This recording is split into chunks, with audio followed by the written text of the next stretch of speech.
Okay, everyone, let's get started. Today, we are going to be talking about walls, but not just any walls. We're talking about the illusion of walls that can't be broken. Back in 1940, you see, the French military was absolutely certain their Maginot Line, this massive physical wall of forts, was invincible. They figured the Ardennes forest was just impassable.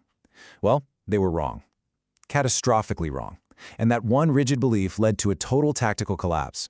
What we're going to explore today is how that exact same kind of thinking, that same dangerous certainty, when applied to the human mind, led to a moral collapse that is almost too horrifying to imagine. And to really get our heads around this, I want you to start with this question. Just imagine for a second. You're a young recruit, it's 1967, you're at basic training. You are bone-tired, sweat's pouring down your face, and a drill sergeant is screaming this, inches from your nose. What is the spirit of the bayonet? Now, your answer isn't something you think about. It's not a choice. It's a reflex. And that's it. That's the only answer. It's drilled into your skull again and again and again until it's just part of the code, part of your programming. This simple, brutal call and response, well, it's the very foundation of what we're going to dissect today, the process of trying to overwrite a human being's own morality. Right, so let's dig into this central idea. We're looking at two totally different moments in history. The fall of France in 1940, and a tiny village in Vietnam in 1968, but we're going to view them through the exact same lens. And that lens is a misplaced, disastrous faith in a wall that was never as strong as people believed. This really lays it out perfectly. On one side, you've got the Maginot mentality. The French thought their physical wall was foolproof, which led to a complete tactical collapse when the enemy just went around it. Then, on the other side, you have the spirit of the bayonet. This was the belief that a soldier's conscience, their own moral code, could be programmed right out of them, replaced with one simple function: to kill. And the result of that wasn't losing a battle, it was a complete and utter moral collapse. Now, there's a term for this process. It's called institutional dehumanization, and it's exactly what it sounds like. It's when a system, like an army's basic training, is specifically designed to strip away your individual sense of right and wrong and replace it with the institution's goals. The idea is to recalibrate your moral compass so it only points in one direction: the mission. But as we're about to see, that process is incredibly dangerous, and it's not foolproof. So let's stop talking theory and look at this in practice. Let's focus on our case study, a unit called Charlie Company. And you have to understand, these guys weren't monsters. One official report called them a typical cross-section of American youth. They were just kids, you know? So the question is, how did they go from being boys next door to the men who committed a massacre? Yeah, this wasn't something that happened overnight. It was a step-by-step process. First, you strip away their identity as a civilian. You break them down. Second, you program in absolute unquestioning obedience. That's the spirit of the bayonet we talked about. Then you drop them in Vietnam, where the enemy is a ghost. Frustration, anger, and fear just build and build as their friends get picked off by booby traps and snipers they never even see. And that leads to the final fatal step. That clear line between an enemy soldier and an innocent civilian, it just dissolves into paranoia. And this quote from a soldier who was there in Charlie Company, it just perfectly captures that final breakdown. When everyone looks the same, then everyone becomes a potential enemy. And that programming, the command to kill, suddenly has hundreds of potential targets, none of whom are even holding a weapon. So this brings us to that morning, March 16th, 1968.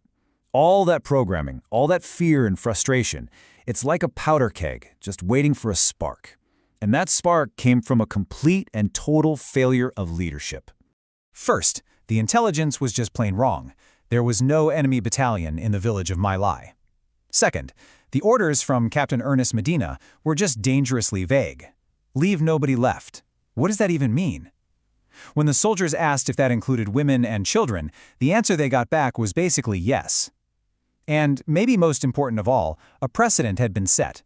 Their direct leader, Lieutenant William Calley, had already killed an unarmed civilian, and absolutely nothing happened to him. The system had given them a green light.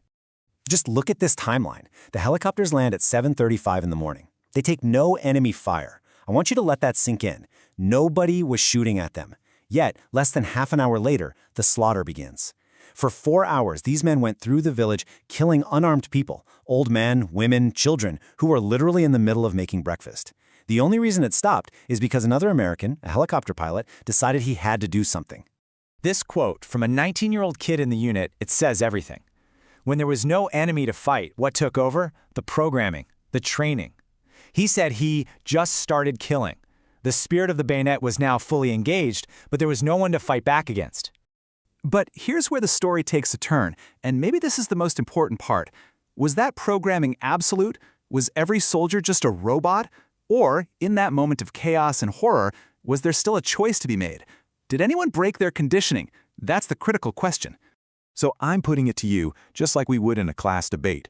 Should a soldier ever disobey an order? I mean, the whole military is built on a foundation of obedience. But what happens when that order is not just wrong, but profoundly immoral? The story of My Lai gives us one of the clearest and, frankly, most heroic answers to that question you will ever find. A helicopter pilot named Hugh Thompson saw what was happening from the air. He didn't radio for permission. He followed his conscience.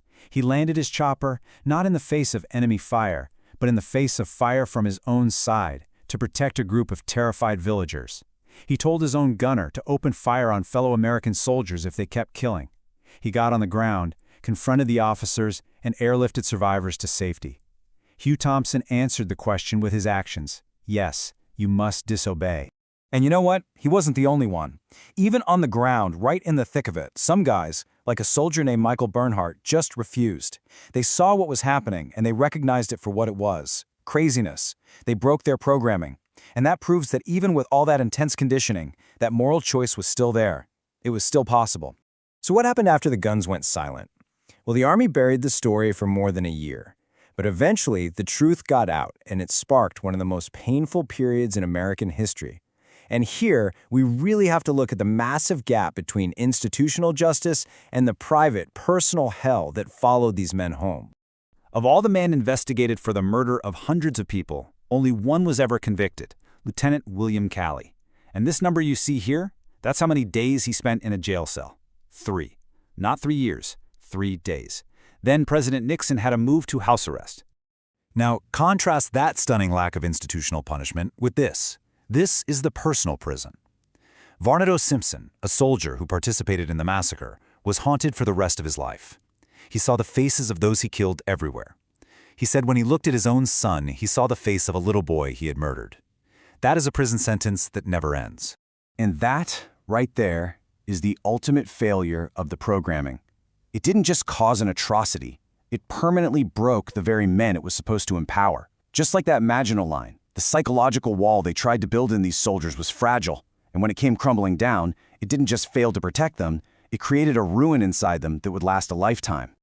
So we're going to end on this question, because it's not a question for 1968, it's a question for right now. You know, the lesson from the Maginot Line was about tactical flexibility, but the lesson from My Lai is about something much deeper. It's about moral flexibility, about the non-negotiable need to preserve a person's individual conscience, even inside a rigid system like the military. How we build that into the programming of the future? Well, that's a question we all have a stake in answering. That's all for today.